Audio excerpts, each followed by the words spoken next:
बहुत सिंपल तरीका है और ऐसा नहीं है कि अगर आपकी ग्रैंडे पुंटो नहीं है, मान लीजिए आपके पास कोई और कार है, तो ये तरीका सारी गाड़ियों पे इंप्लीमेंट होगा। जिनके अभी ग्राउंड क्लियरेंस कम है उन सभी गाड़ियों पे ये तरीका इंप्लीमेंट होगा। और गाइस इसीलिए ये तरीका मुझे बेस्ट लगा और आसान भी लगा।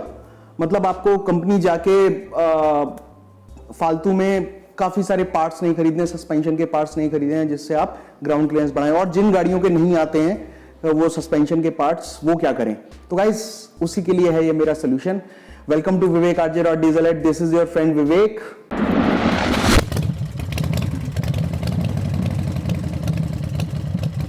अगर आपके पास ग्रैंडे पुंटो है पुराना मॉडल 2011, 2012 या उससे पहले का, तो आपकी गाड़ी का जो ग्राउंड क्लियरेंस है वो है 171 मिलीमीटर। गाइस मेरी भी गाड़ी उसी टाइम की है, मेरी गाड़ी का ग्राउंड क्लियरेंस भी 171 मिलीमीटर था, बट अब है 186.25 मिलीमीटर। तो मैंने ये कैसे किया है, ये देखिए यहां पे जो टायर लगे हुए हैं, मैंने यहां पर टायर बड़े लगाए हैं। अब गाइस ये बड़ा कंफ्यूजन वाला काम है कि आप कितने बड़े टायर लगा सकते हैं। गाइस देखिए, सबसे पहली चीज जो आपको नोटिस करने वाली है वो ये है कि आपको ये देखना है कि टायर क्लियरली आपके व्हील वेल के अंदर घूम रहा है या नहीं घूम रहा है। घूम रहा है इन द सेंस लेफ्ट या राइट जब आप टर्न करते हैं तब इजिली घूम रहा है या कि नहीं घूम रहा है, वो देखना बहुत जरूरी है। आपके जो एजेस हैं टायर के वो व्हील वेल पे कहीं टकरा तो नहीं रहे हैं जब आप कंप्लीटली टर्न करते हैं स्टीयरिंग व्हील को।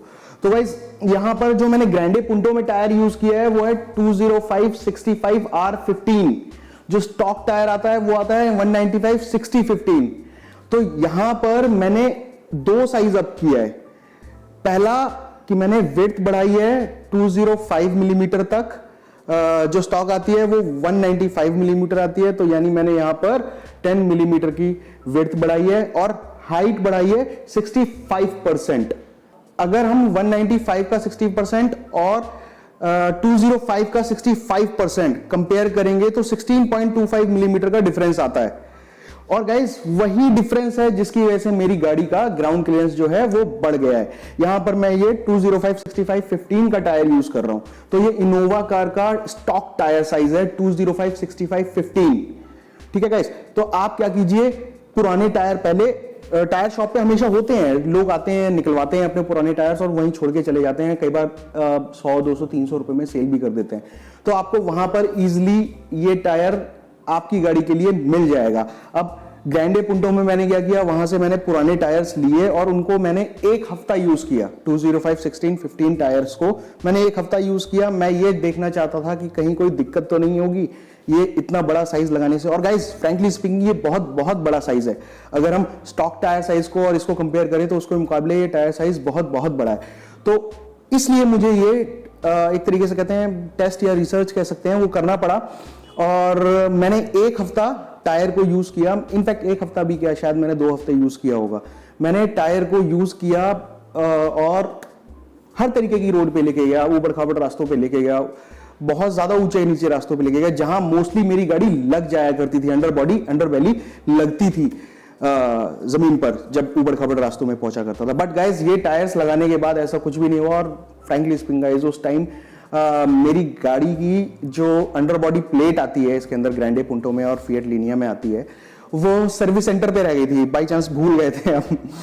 तो उस टाइम पर विदाउट एनी प्रोटेक्शन मैं चला रहा था कार को और मुझे कोई दिक्कत नहीं आई इतना बड़ा टायर साइज लगाने के बाद भी। और गाइस फ्रैंकली स्पीकिंग जब मैंने ये 205/65/15 टायर यूज किया एक हफ्ते, उसके बाद में एक हफ्ते बाद, 1 या 2 हफ्ते बाद, जितने दिन बाद गया मैं, और मैंने वहां पर जाकर नए टायर खरीद लिए। और अभी जो मैं यूज कर रहा हूं, उस टाइम तो मेरे ख्याल उन्होंने मेरे को गुडियर दिए थे, उनके पास गुडियर स्टॉक में पड़े थे सेकेंड हैंड जो टायर थे। मैंने तब मिशेलिन लिया XM2 और ये गाइस अभी दूसरा सेट है मिशेलिन का। मोटा मोटा 80,000 किलोमीटर में चला चुका हूं इस नए टायर साइज पर। और गाइस कहीं कोई दिक्कत नहीं आती है, फ्रंट में बिल्कुल भी दिक्कत नहीं आएगी। छोटी मोटी दिक्कत आएगी वो मैं बता दूं। अगर आप ग्रैंडे पुंटो की बात करते हैं तो ग्रैंडे पुंटो में आपको पीछे वाले टायर में कॉर्नर कटिंग के टाइम पर, जब आप कॉर्नर करेंगे कार को और या फिर गड्ढों में जाएगी, तब उस टाइम पे हल्की हल्की आवाज आपको आएगी। और वो आवाज क्या की होगी, फेंडर लाइनिंग कटने की। फेंडर लाइनिंग आपकी टायर से टकराएगी और वो हार्डली 5 से 6 mm की फेंडर लाइनिंग है। एक्चुअली ग्रैंडे पुंटो में क्या है, एक छोटा सा गुटका टाइप का दिया हुआ है फेंडर लाइनिंग में, जो बाहर की तरफ निकला है, वो टायर पे लगता है। अगर वो नहीं होता तो टायर पे लगता नहीं। तो क्या होगा, जब आप इसको चलाएंगे कुछ दिन, तो वो टायर जो है उस फेंडर लाइनिंग के उस छोटे से गुटके को, प्लास्टिक के गुटके को काट देगा।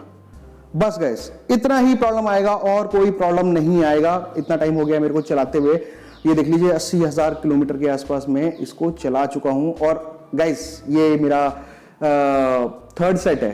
पहला स्टॉक, दूसरा मैंने चेंज किया, तीसरा अब ये थर्ड सेट। तो दो सेट में टायर के, पहला सेट में एक कंप्लीट सेट यूज कर चुका हूं, दूसरा सेट 205 65 15 मेरी गाड़ी में चल रहा है। तो गाइस, आप यही तरीका यूज कर सकते हैं किसी भी कार के अंदर। कुछ लोगों को यह भी लग सकता है कि ब्रेक्स पे असर पड़ेगा। गाइस, ब्रेक्स पे कोई भी असर नहीं पड़ेगा। ब्रेकिंग इनफैक्ट आपकी बेटर हो जाएगी, क्योंकि यहां पे जो टायर का विड्थ है वो ज्यादा है, 10 मिलीमीटर ज्यादा है। तो उसकी वजह से क्या होगा, ग्रिप आपको ज्यादा मिलेगी, कॉर्नरिंग के टाइम पे भी आपको ग्रिप ज्यादा मिलेगी। और कुछ लोगों को ये लग सकता है कि स्लगिश हो जाएगी कार। गाइस, फ्रैंकली स्पीकिंग, मेरी ग्रैंडे पुंटो 90 HP है, मुझे अभी तक इस तरह की कोई फीलिंग नहीं आई कि मेरी कार स्लगिश हो गई टायर्स लगाने की वजह से। हाँ गाइस, एक चीज होगी, 5% का एरर आपको शो होगा, वो मीटर पे शो होगा। मान लीजिए आपकी गाड़ी 100 km/h की स्पीड पे चल रही है, तो एक्चुअली आपकी कार 105 यानी 105 km/h की स्पीड पे चल रही होगी और आपको शो करेगी 100 km/h। और गाइस, हर कार में थोड़ा बहुत एरर होता ही होता है, 4 से 5% तक का एरर होता ही है। कभी कभी आपने देखा होगा गाड़ी में अलग अलग टायर साइजेस आते हैं, तो क्या हर टायर साइज के लिए कंपनी उसको कैलिब्रेट करती है? बिल्कुल नहीं करती है गाइस। तो वो होता यही है कि थोड़ा बहुत टायर साइज हमेशा ही ऊपर नीचे होता है, और कंपनीज एक स्टैंडर्ड जो टॉप एंड मॉडल में जो टायर साइज आता है उसके हिसाब से कैलिब्रेट करती हैं। और गाइस, वो भी एक्यूरेट नहीं होता है, 1-2% का उसमें भी डिफरेंस होता ही होता है। तो गाइस, अगर ये मेरा वीडियो आपको अच्छा लगा और आपको ये लगा हो कि टायर्स चेंज करके आप अपनी गाड़ी का ग्राउंड क्लियरेंस बढ़ा सकते हैं, तो इस वीडियो को लाइक कीजिए, शेयर कीजिए, उन फ्रेंड्स की हेल्प कीजिए जो ग्राउंड क्लियरेंस की प्रॉब्लम से परेशान हैं। वीडियो को शेयर कीजिए, लाइक कीजिए और चैनल को सब्सक्राइब करना तो बिल्कुल नहीं भूलना है ना गाइस। Good bye.